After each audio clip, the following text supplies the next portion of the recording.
Hi, I'm Chris Ellis, CEO Good and morning, co-founder good of. afternoon, everyone. Welcome back to No. Dojo Live. This is number 2 for today. Today, it's Wednesday, March 17th, 2021. I'm Tulio Sragusa, broadcasting from Southern California. Joined today by my co-hosts, Kim Lantis in Hermosillo, Mexico, and Carlos Ponce in Cuernavaca, Mexico. Hi, guys. Welcome back. Hey. And we have our guest today, Chris Ellis, who is the CEO and Hey. co-founder of AudioCardio. Hi, Chris. Welcome to the show. You're just a little north of me here in Los Angeles. Welcome to the show today. Thanks for having me. So, Chris, we're going to be talking about an interesting topic today. But before we go into it, we're talking about smartphones and the consumerism of health. Before we go into that, let's get to know you a little bit, and then let's get to know your company. Let's start with you. Please introduce yourself to the audience. Welcome to the show. Yeah, thanks for having me. My name is Chris Ellis. I'm CEO and co-founder of AudioCardio.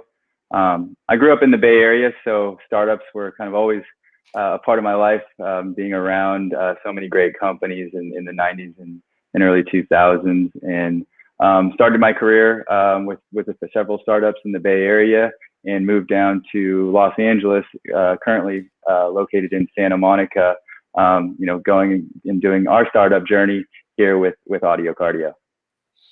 Cool. Well, certainly in a beautiful part of the Los Angeles area, nice and sunny there near the beach.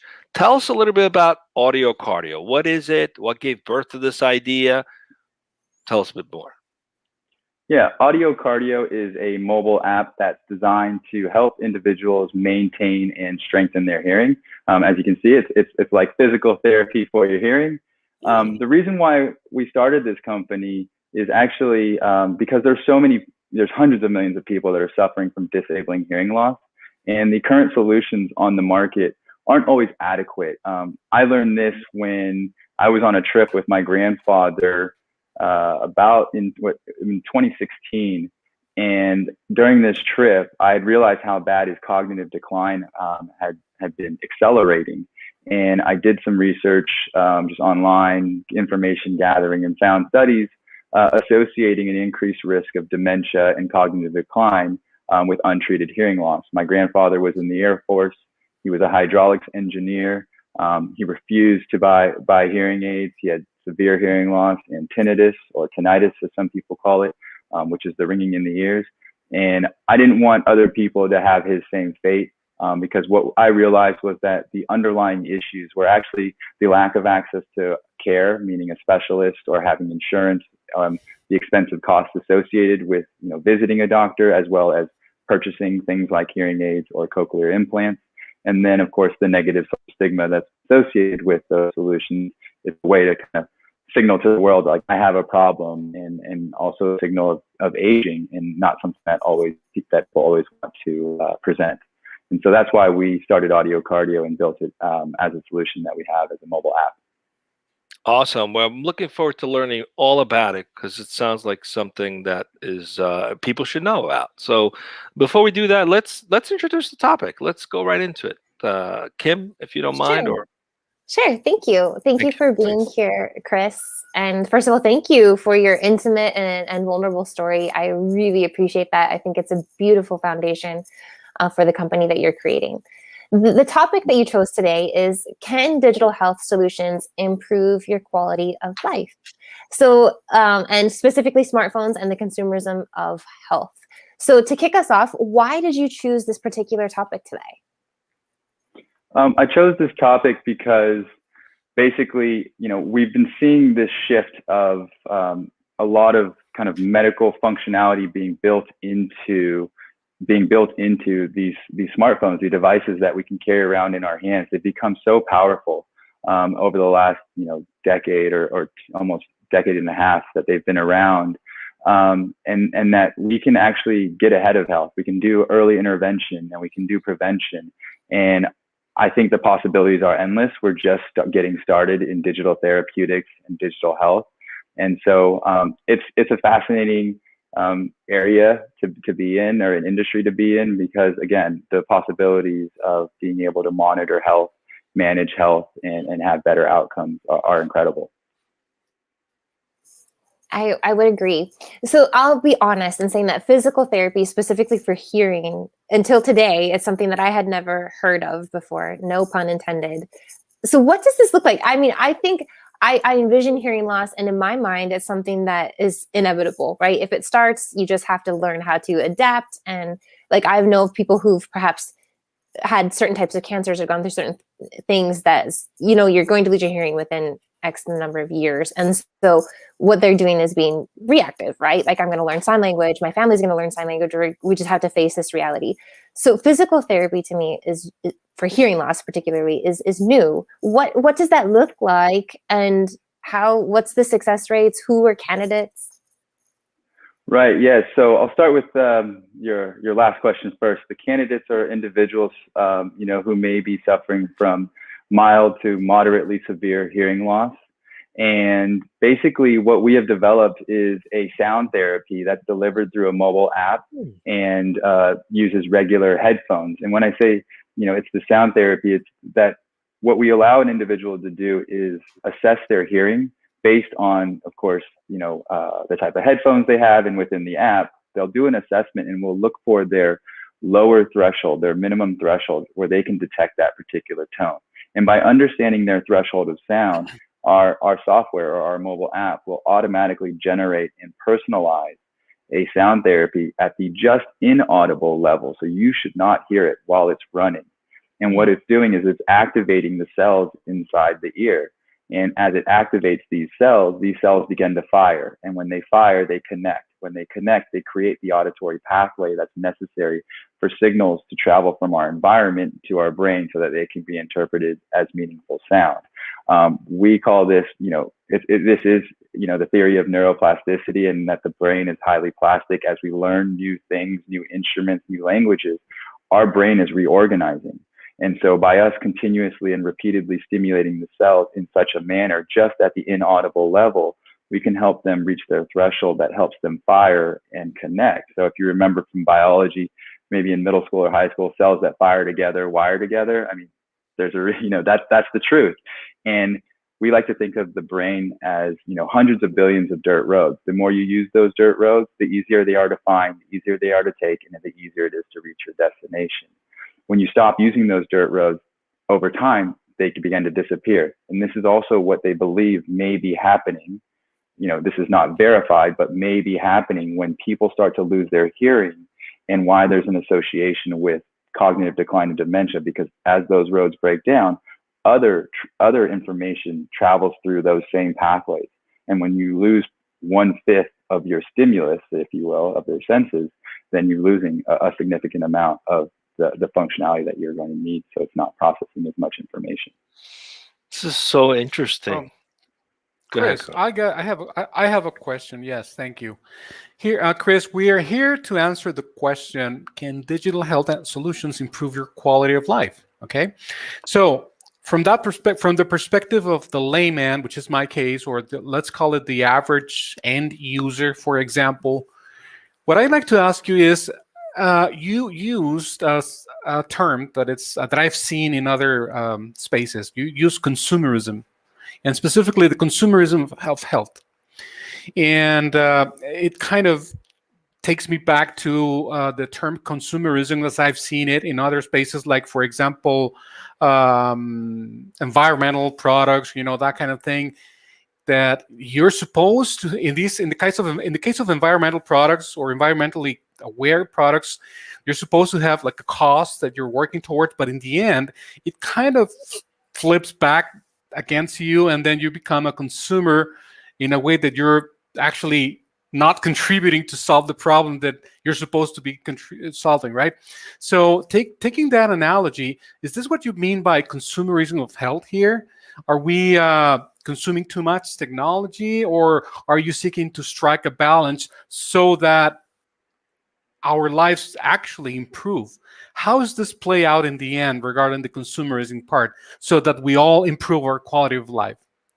Right. Yeah. So I mean consumerism health in a little bit of a different way. I mean it more in the sense that the consumer is taking their health back into their own hands, and not just leaving it in the hands of someone to tell them that this is the problem you have, And so more prevention and early intervention on the consumer side before it becomes a medical issue and diagnosis, and hoping to delay certain things. Like that's why we have things like blood glucose monitoring, heart rate variability. I believe, there's great hardware software connected mobile devices out there on the Internet of Things, like Whoop and Oura Ring, that can actually, I believe one of them may be able to tell you if you potentially have COVID because of your respiratory rate changing at a certain rate. I know they were studying that, but that's what I mean by the consumerism of health, is that we have so many powerful tools, and that smartphone that sits in your hand, it can do so many things. And that's why it's such an interesting space. And I think there's incredible innovation that's going to come out of this with these devices.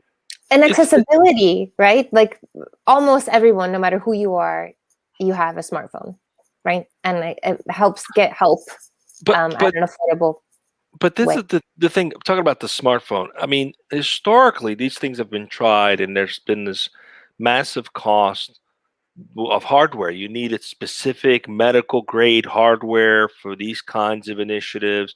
Now we're starting to see where you could just use your regular run-of-the-mill headset or what have you. How is that possible now? Are you able to get so good at diagnosing someone's condition and then applying the right solution with just the regular headset? Are you using any kind of a technology like AI that you've done some studies around that allows you to do that? How is that possible today without specific special equipment? Yeah, it's the advancement of technology. These smartphones are incredibly powerful. They have more processing power than the laptops we had probably just 5 years ago. These headphones also, everything's getting better. The chipsets are getting better on the headphones, and it really, the power lies in the processing power of the devices and the fact that we can make software, right? So it's now becoming a platform that can be delivered through these pieces of hardware, because the hardware is advanced enough, and all we need to do is build purpose, purpose-built software to help you utilize the platforms, like these hardware platforms like smartphones, to get this effect. And so, yeah, there is AI actually involved in our organization. So we do artificial intelligence, the inputs, and then the algorithm and programming and things like that. So, there's just far more advancements in programming that's going on. And I think that's, again, like I said earlier, it's incredible to see some of the work that other companies are doing as well, to try to make these things, more health focused. It's amazing to me how research have been done into these kinds of things for years, decades, but didn't never have the delivery mechanism to make it so that anyone can use it, right? So now technology is really allowing this convergence of all of this scientific research that didn't have a mechanism to properly deliver this to all of us, making it possible. It's amazing what you guys have done. Go ahead, Kim. I know you had a follow-up question. Yeah, like talking about deliverability to all of us. I'm going to speak in my case. This has to do with visual, like eye care rather than hearing care. I imagine that it's similar. Perhaps I'm off base here. But in my own experience and the experience of a lot of other people I know who needed to have visual, correction, it happens over time, and you don't even realize how bad your visibility is or your ability to see is until you have some point of reference. In my case, I was in junior high school and I was messing around, and a friend had glasses, and I was like, hey, let me see what I look like in your glasses. And then I put her glasses on and like, wait a second, I can see better. Oh, wow. Yeah. And I came home that day and I'm like, Mom, I think I need to go to the optometrist. I think I need glasses. And so I imagine that this is something that happens with hearing loss over time. And if it's a slow process, you sort of just get used to not hearing.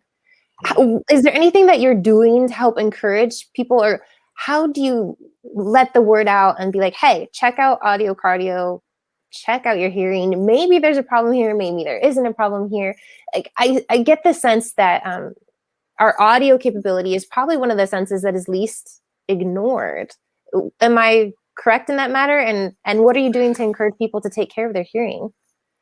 Yeah, most definitely. It is, as some people call it, an invisible disability. If you consider it a disability, right? There's of course communities that do not. There's sign language and things like that. But it is gradual. It's the reason why most people don't seek professional help for an average of over 7 years from noticing their problem, because your brain, again, is highly efficient. It adapts. It's your normal. You get used to this. And then as you get used to that kind of condition, if you will, it's just your new normal until one day it's actually a problem and you can't hear someone when you're in a restaurant, or you're having difficulty at a family gathering, keeping up with the conversation. Then that's when people start to think about it. And then it still takes them time to go get help, of course, but it is most definitely gradual, and why, we need to highlight not only the inconvenience of hearing loss, but the secondary, not to scare people, but, they should know that there are many more devastating mental and physical health issues that are associated with untreated hearing loss. When we tell people that, you have a higher risk of cognitive decline, and they hadn't known that before, I think they take their hearing a little bit more seriously. So spreading that information, working with other companies in the hearing industry to make sure that we not only we have a business that we want to conduct, but not just selling our own products, but driving education and awareness around, again, the importance of hearing health and how devastating it can be if you don't. Going back to reversing or stopping, or like the hearing loss, I imagine that first 7-year window is actually a critical window when a product like your own is actually most effective. Yeah. So, individual, like early intervention's always best, right? We always think that, if you can stop something or help maintain something, then, of course you can preserve it for longer and keep it in a healthy manner, and utilize it for a longer period of time. So yeah, early intervention is great, but I should also mention that, there's situations where people haven't heard things for over a decade and have reported back to us that, they're being woken up by thunder or by lightning that they hadn't heard in years, or hearing the birds again and forgetting that they missed them. I mean, these are the types of stories that we're getting back from some of our customers. Chris, I got a question, and the question that I have is more tied to the product itself and to the branding of the product. So I'm just curious, because you named your platform AudioCardio. So let's say if I hear it like for the first time ever, or even if I see it on the, let's say on the Play Store or something, the first impression might be that it has to do with with the heart or something. So what's the connection between the term itself and the branding, and why did you choose this particular label or name for hearing related application or platform? I'm just curious as a regular user, why that is. Yeah. Great. Yeah, no, we get that question a lot. 50% think about cardiology and 50% think about actual like running, and so not about hearing. But the audio part is, of course, the sound frequency and the stimulation. The cardio is because this is a once a day, 1 hour sound therapy that runs in the background quietly. It's a passive solution, so you don't have to engage with it. But because of that, it's like training, right? It's like your 1 hour run, each day. It's like cardio in that case. So that's where we came up with it. And quite frankly, when we came up with the name, we said, let's check for the domain. It was available, so we just went with it. Oh, I thought I could get a workout just by listening to something. I was like, wow, I'm looking forward to learning how to get a workout from this. Well, you are. It's just I get it. We get it. So but to follow on to that question, is this mostly recommended for preventative purposes, or does this get subscribed or prescribed even by practitioners? How far along in terms of awareness for this technology are you with practitioners who might want to leverage this to help someone who's in the early stages of hearing loss to prevent it from getting worse? And what can we as consumers, when should we tap into this? What's the red flag signs that says, you know what, I'm kind of hearing I'm losing my hearing a little bit? Because as you said, it happens over a 7-year period so slowly that you may not realize it's happening. But there's got to be signs along the way that would trigger, you know what, there's a way to prevent this from getting worse? What do you, I know there's like two questions here. How are you promoting this for preventative purposes? What is the right time to start? And secondly, are there practitioners who are prescribing this as a solution for dealing with preventing it from getting worse, the hearing loss getting worse?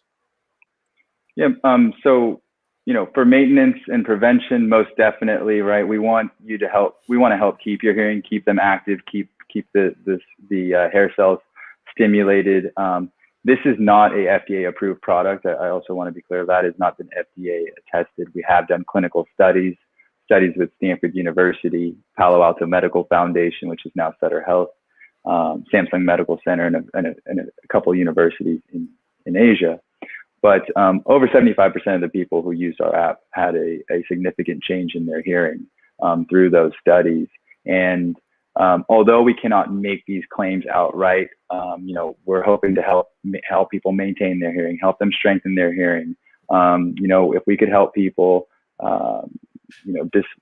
discriminate speech and noise, of course, those are the things that we like to do. And yes, we do also work with private practice clinicians and audiologists, speech language pathologists who are recommending our solution as an app or a training solution that they can use as part of the programming, as part of their treatment, not necessarily as the treatment, but something that can support their efforts that they're doing. Because there's a lot of oral rehabilitation that goes on with speech language pathology, and being able to hear well allows you to be able to repeat those sounds and have better speech as well. So there's hopes that we can see if we can be helpful in that arena as well, and we're also looking into that. Awesome. You mentioned that this is passive, so I really think that's great. Hearing loss, as you mentioned before, maybe has certain stigmas, or even having this visualization attached to your hearing loss. So this is something that we could do while I'm sleeping, while I'm jogging. Like, how passive is passive, so that it's not, I think a 1 hour a day workout, well, golly, who has time for that? But explain passive. Passive means that while you're actively running the sound therapy, you don't have to be engaging with the app. You can have the phone in your pocket. As long as you have your headphones on, your sound therapy is running for that hour a day. You'll get an alert when it starts, when it's halfway through, and when it's finished, because you probably will forget. There's a chance that you'll forget that it's even on because you're not hearing anything. The only time you have to be active with the application is when you're setting it up or taking your hearing assessment so that you can calibrate your sound therapy. You do not have to do that every day. You do it when you first start, and then once a week, or anytime the sound therapy becomes audible as you use it. So whichever comes first. So it's the first time, and then once a week, or again, as you progress, some people's bodies react a little bit sooner, and they may start noticing that sound therapy getting louder at day 5 or day 15. And at that point, that's when you're going to want to retake your assessment. And that's the only other time you would engage with the app. Otherwise, just in the background. So yes, you can do it while you sleep as well. You can have your headphones on. Cooking dinner. While you're cooking dinner, as long as you have the same headphones on. That's right. Great. And you're walking around doing things, you can absolutely do it. Some people turn on their TV. They don't stream the TV through the headphones, but they'll just turn up their TV a little bit and have their headphones on, and it'll just be running passively while they watch a show. Chris, I'm curious about what's next for this kind of technology. It's a very recent, become a lot more popular. The idea that all of existence is basically light and sound, vibration. And you have, quantum science that's talking about how to leverage different sound waves to impact the brain's ability to heal the body. So a lot of these things are coming out that deal with leveraging sound for the purpose of stimulating the right sectors of the brain so the body could heal itself. What's next? Is it based on a similar technology like that for hearing? And what do you think is next with these kinds of applications? Do you think we could potentially get to a place where we could eliminate the need for these? Where do you see this going in terms of your being involved in that community? What are you seeing is happening?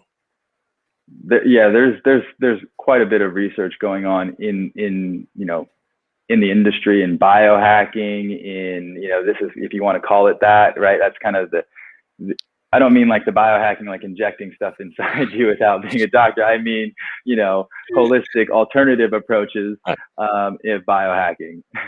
But yeah, there's quite a bit of research going on in the space. I mean, what are the implications for auditory processing, right? What are the implications for autism, for ADHD, for eyesight, as you had alluded to?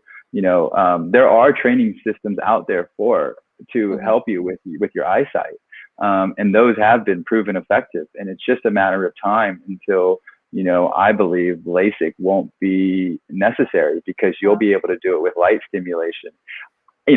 I'm not speaking from me being able to do it, but I'm saying there are very smart people out there that are looking to do this, and I definitely have faith in the scientists that are. Today's talk reminds me of a talk we had a couple months ago with Richard Hambury of Sana.io, where it's the audio-visual neuromodulation, I think is what they called it, to help with pain relief and mental health relief as well. Which is a really interesting talk, which goes in line with what we're talking about today, and fantastic. Yeah, and modulation is we use modulated tones, pure tones, and a mix of tones in order to do that stimulation. So in that fashion, it is similar in doing that type of modulated stimulation.